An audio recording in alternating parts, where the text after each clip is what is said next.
everyone, and welcome to Daily Newspaper Analysis, which is brought to you by Losico. So today we will be analyzing the important articles for yesterday and today, that is 12th and 13th of January.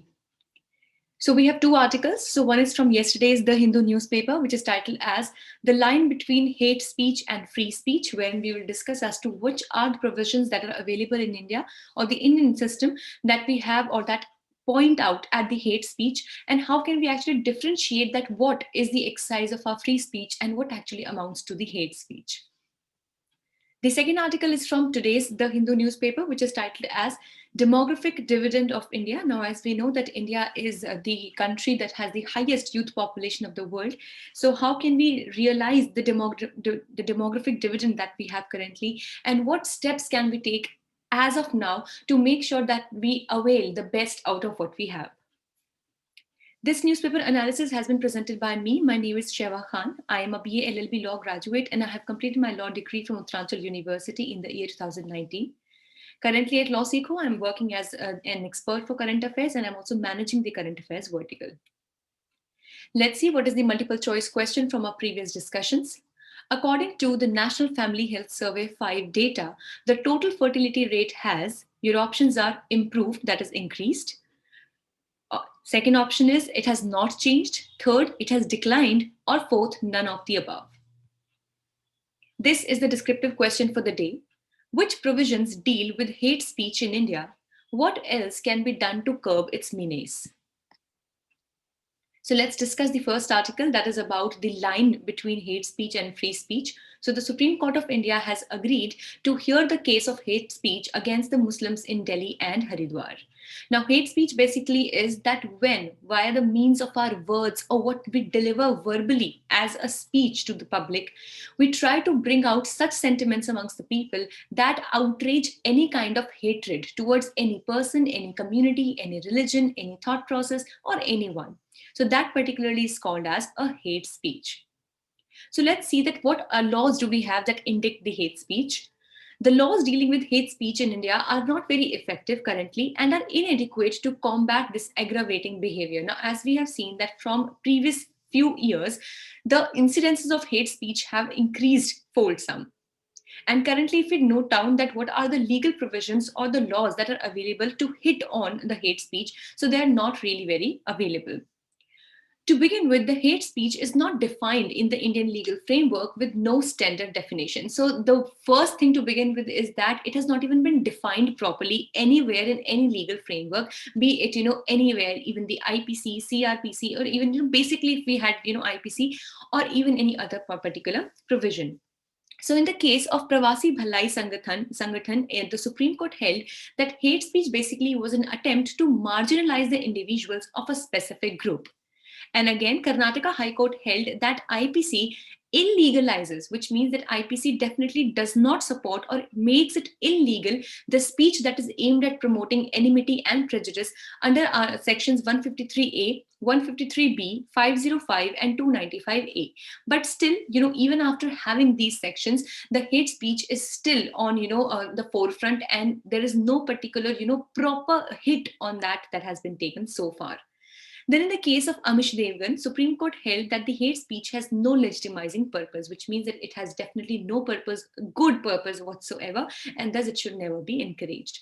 So in order to address this, the policy prescriptions should be, so as in what else can we do or what should we do, that we should have the new provisions for criminalizing and punishing the hate speech like section 153C and 505A, which were actually brought forward by the Law Commission of India's 267th report.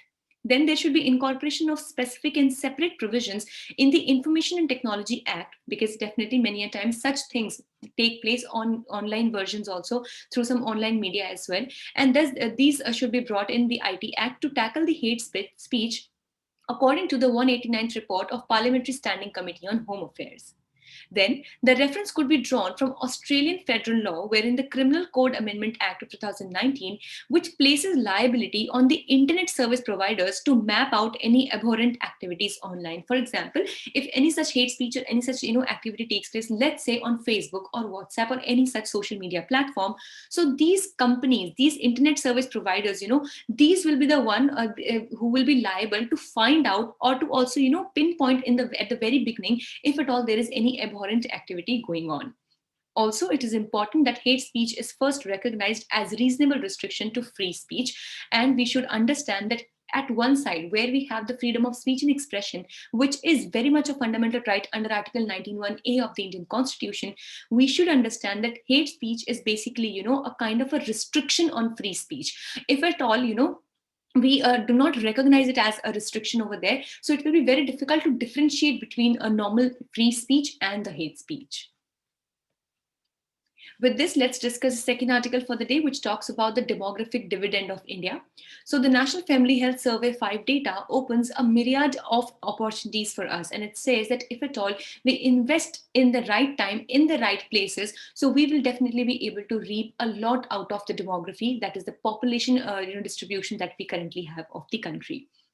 So firstly, we were also discussing in a previous discussions when we talked about that the fertility rate according to the NFHS 5 is declining, and there is an increase in the working population. So as we know that the fertility rate has been declining and it is further anticipated to decline even more, the older generation increases while the younger generation decreases over time. So of course, if the fertility rate will decline, so newer births will also be decreased, and that is why new or the young generation will also become less in number and the population will start aging. So a rapid decline in the younger generation means that the working population increases, enabling more investment per child. And this means that there exists a chance for better boost to income in better productivity. So here, if we say that, there will be, more workforce that we will have at least in some coming time. But yes, of course, there is also a fear of, very, very old generation or, the olding of the generation. But that definitely is after a few years. And currently, there is a good chance of having a good number of working population, and definitely working population can have better productivity if the right kind of investment is done into them. So here this article presents few steps that can be taken so that we can design a forward-looking policies that can work efficiently in increasing the productivity of our demography. So countries like Singapore, Taiwan, and South Korea have already shown us the benefits of reaping the demographic dividend. Another example of this definitely that we cannot forget is the example of country Japan, wherein even after having such high population with such less number of resources, they chose to invest into their human resource. And ultimately, each person in their population has become an asset for the country. So similarly, countries like Singapore, Taiwan, and South Korea also have given us the right out, examples of us being able to see the benefits of reaping the demographic dividend by investing into the people. So the first policy change that is to take place is to take a national transfer accounts assessment. So what do we mean by this is that this assessment shows that India's per capita consumption, which means that how much one person consumes on oneself, is significantly lower than the other Asian countries. And this definitely will determine as to how much is that person able to invest upon his own health, his education, personality development, growth, etc. So the state-specific NTAs, that is the national transfer accounts, can be conducted every year, and the investment in every youth needs to be recorded and updated. Secondly, the investments need to be made more in children and adolescents, particularly in nutrition and learning. As we were just discussing, that there should be right amount of investment when it comes to their health, that is nutrition, as well as their learning, that is education. So greater focus could be given in universal skilling and entrepreneurship as done in South Korea, which means that not only just on basic theoretical knowledge and education, we should be focusing on imparting the vocational training as well as the skill learning programs for the youth. Thirdly, the health investments are an absolute necessity. Better health facilities provide for better economic production. Yes, of course, if a person is not healthy, he will never ever be an asset for the country. That person will always become a liability, even though if he is highly educated. So health definitely plays a very important role over here. Fourthly, reproductive services must be made available to individuals on right-based approach. And then it says that providing primary healthcare and top-notch primary education should be taken up as a priority by India. Then the fifth point that it says that education should be made more of an enabler for job while also being a method to cull down gender discrimination. So here there should be two primary purposes of educating the population. Firstly, definitely is that you are enabled to get a job, which means that it should also be followed with skill development. And secondly, it should be able to cull down or bring down any kind of gender discrimination between men and women. Then this would also enable in more female participation in the workforce, which will definitely be very important for the overall growth of the country and definitely increase in making India a stronger economy. Then the girls need to be provided with a safer environment, which will definitely promote them to go to schools, walk on streets, do various kinds of jobs, and that would provide them with more options for their betterment, which would automatically address some of the social evils. Then India needs to address the diversity between states and ensure that the same is respected, and that we can use the strong area of one state for the growth of the other state and vice versa. Like for example, the south of India could serve and catalyze the reservoir of workforce in central and north India. So as we know that the people over there are highly skilled, so definitely they can move upwards towards the northern part of India and work over there. And maybe the northern outforce or the other resources can be moved to the southern part of India for growth over that area. So a new federal approach for policy coordination needs to be developed for smooth facilitation of the same. So definitely, a new federal approach, which means that there should be the right kind of coordination and collaboration between the center and the states and amongst the various states as well. And everyone should be able to grow in making unity in diversity. So this was all for the day. We hope it was a good session for you all. If you liked it, please give it a thumbs up and also subscribe to our channels. If you wish to download the PDF of today's slides, please join our Telegram channel.